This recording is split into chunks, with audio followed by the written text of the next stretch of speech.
La trampa del discurso.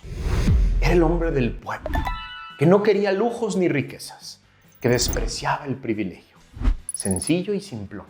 El que no te va a robar, porque ni siquiera le gusta el dinero. No lo quiere, le das con la riqueza. Es el héroe que va a librarnos de esa clase política que vive como nobleza europea. ¿A costa de quién? A costa de nosotros, del pueblo. Solo un hombre que desprecia el dinero y el lujo puede librarnos de esa clase política que ama el dinero, el lujo y el privilegio, pensaron muchos incautos. Y así, la maquinaria de propaganda que lo rodea se encargó de crear esa ilusión, primero en la campaña y luego en el gobierno. La trampa se consumó unos días antes de asumir su gobierno. Presentó su llamado Plan Anticorrupción. Creo que yo fui el único idiota que lo leyó y le puso atención a los 50 puntos del plan. ¡Guau! 50 promesas anticorrupción, dijeron algunos incautos en su momento. De los 50 puntos, había algunas ocurrencias para supuestamente combatir la corrupción, que nunca se ejecutaron, por cierto. Pero el 90% del dichoso plan era la trama de la pobreza franciscana, del austericidio. Seremos pobres, jodidos, ganaremos menos, no viajaremos en aviones privados ni del gobierno, no habrá prestaciones ni incentivos, adiós a seguros médicos y de vida, todos iremos al ISSSTE a atendernos problemas de salud. Si lo que le molesta a la gente es la riqueza pública de los políticos, nosotros seremos públicamente jodidos y mediocres. Y listo, el contraste estaba hecho. Ya podía sacar su pañuelito blanco y decir que se acabó la corrupción. Y muchos se lo creyeron. Para el resto del sexenio se requerían 3 cosas. 1. Mantener la disciplina de la jodidez personal. Siempre. 2. Acusar a todo crítico de ser parte de los de antes, que quieren regresar al poder y regresar a los privilegios. Por eso me critican, porque quieren recobrar lo que perdieron. Y 3.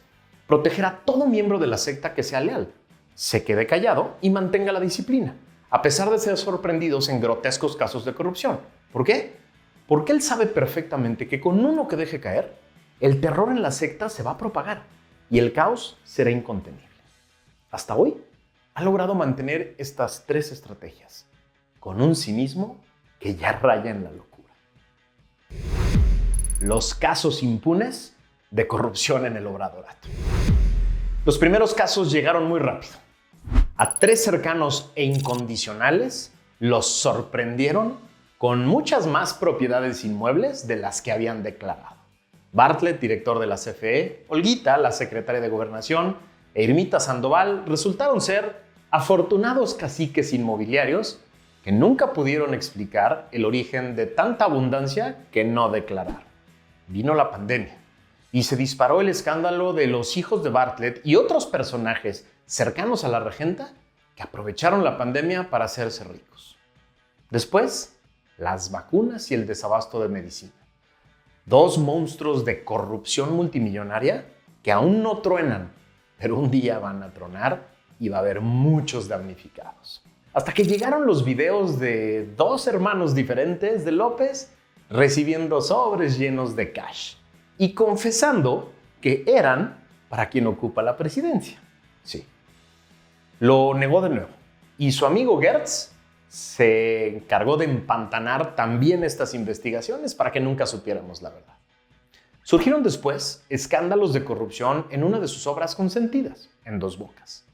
Rocío Nale había repartido el gigantesco pastel con puras asignaciones directas e invitaciones restringidas, una de las cuales había beneficiado a un compadre, a una empresa de reciente creación de su compadre. Lo negaron y nada se investigó.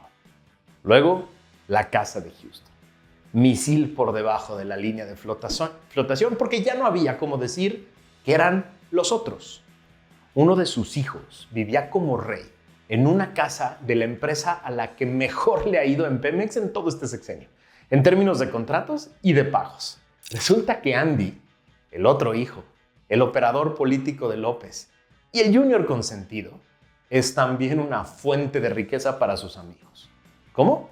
Resulta que Loret y su equipo de investigación encontraron que después de que su padre mató uno de los proyectos de infraestructura más importantes de la historia de este país por supuesta corrupción que nunca encontró, su hijo se encargó de llenar de contratos y recursos públicos a sus amigos para repartirse los despojos en empresas que simulaban ser competencia, pero que pertenecían a un solo grupo, al de sus mejores amigos. La reacción de López: negarlo, acusar a Loret y presentar la inexistente vacuna patria que ya llega cuando nadie la necesita. Lo que viene. Sí, porque viene la peor parte. Vienen los escándalos de corrupción de sus obras más importantes, que se hicieron en la mayor opacidad posible, violando todos los principios internacionales que precisamente buscan mitigar los riesgos de corrupción. Se hicieron con una nula planeación, con prisa política, a través del ejército, con nula transparencia y muchos interesados a los que se les asignaron contratos directos. Vienen también los multimillonarios escándalos de corrupción que están detrás del inhumano desabasto de medicinas.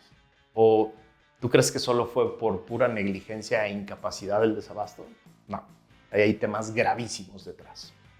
Vienen los miles de escándalos de corrupción mediana y menor, de miles de servidores públicos que dejaron de ser auditados, revisados, exigidos en transparencia y rendición de cuentas, y que solo le tenían que jurar lealtad al líder para hacer lo que quisieran con su cargo, pero que además, desde el principio del sexenio, perdieron parte de su sueldo, su seguro de gastos médicos y su seguro de vida, y que seguramente muchos de ellos vieron la oportunidad de compensarlo. Viene un año de burda y pública impunidad. Nada van a aceptar, ni esperes. Nada van a reconocer, nada van a investigar ni sancionar. ¿Cuál es nuestra responsabilidad como ciudadanos?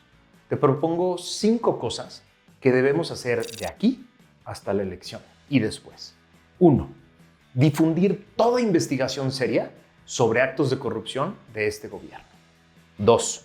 Exigir vehementemente justicia para que sea más evidente la impunidad. No va a venir la justicia ahorita, pero se hace evidente la impunidad. 3. Asignar responsabilidad concreta y directa, aunque hoy solo sea política, a los responsables con nombre y apellido, porque van a ser candidatos y van a pedir tu voto. 4. Exigir candidatos de oposición sin esqueletos en el closet, carajo, con un perfil de integridad mínimo y con una agenda anticorrupción clara y completa. Y 5. No votar por nadie que le haya sido desleal a México. Esto es muy importante. Ya basta de ser ciudadanos tibios. Ya basta de ser ciudadanos que perdonan y olvidan lo que sea. Es nuestro momento y es nuestra responsabilidad de hacerles pagar a los desleales. Con nuestro voto les hacemos pagar que le hayan sido desleales a México. Por eso es tan importante que te acuerdes de cada caso, que entiendas cada caso, que entiendas quiénes son los responsables, que los veas con nombre y apellido y que te asegures de recordarlos, porque van a estar en la boleta, te lo aseguro. Muchos de ellos no solo van a querer ser candidatos a la presidencia, muchos de ellos quieren ser senadores, diputados, gobernadores de sus estados, presidentes municipales. Y es importantísimo que aprendamos a asignar responsabilidades. No puedes olvidar sus nombres, no puedes olvidar los casos de corrupción en los que estuvieron involucrados, porque no los queremos en el poder. No queremos que sigan siendo parte del Estado mexicano y que nos sigan robando.